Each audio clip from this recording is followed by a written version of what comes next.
Number 11, Kevin Hague. Thank you. Thank you, Mr. Order. Thank you, Mr. Speaker. My question is to the Minister of Health and asks, does he stand by his statement that the government is committed to improving health services for diabetes and heart disease with a strong focus on prevention? Honourable Tony Ryle. Mr. Speaker, yes. As just one demonstration of this, Budget 2013, we announced $35.5 million boost of new funding over 4 years for New Zealanders with or at risk of developing diabetes, pre-diabetes and heart disease. This is in addition to the other funding that the government invests in initiatives to encourage New Zealanders to make healthy changes to their lifestyles. Supplementary, Mr. Supplementary question, Kevin Hague.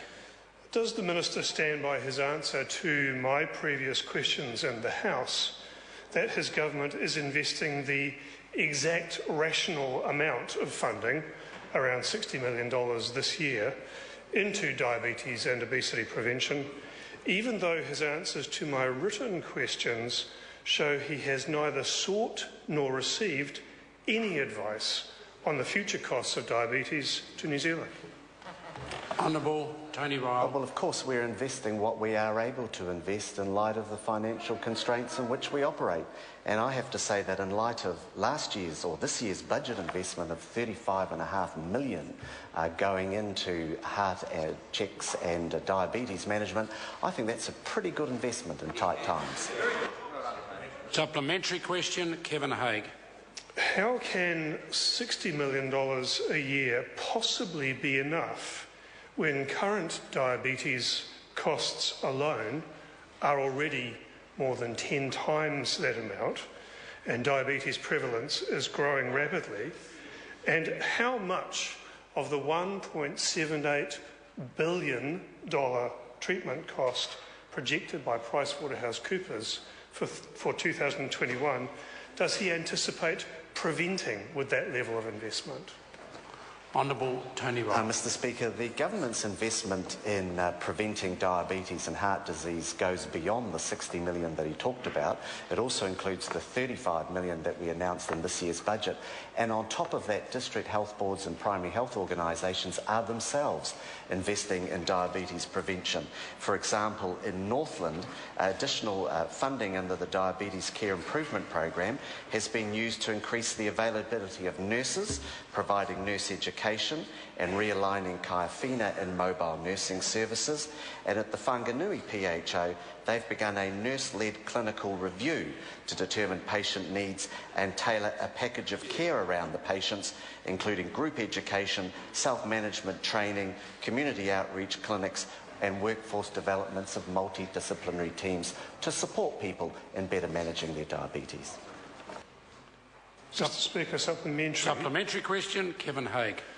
Why has he then, according to his own answers in this House and to written questions, and according to the Ministry of Health's answers to questions on the estimates, in fact reduced funding for prevention from $70 million in 2008-09 to $60 million this year, and of this reduced funding for initiatives intended to actually prevent obesity in the first place by 29%, from $66 million to $47 million, when all recent research shows that diabetes prevalence is much higher than originally thought and obesity rates continue to climb.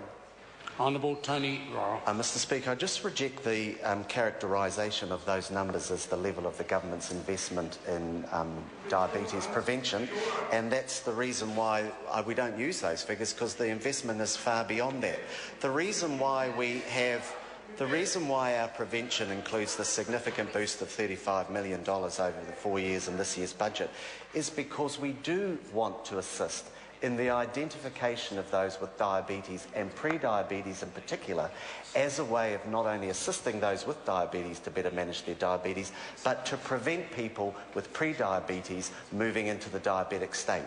And that's the reason why this year's budget also included a big boost to green prescriptions, which enables doctors to refer people to exercise and diet support programs.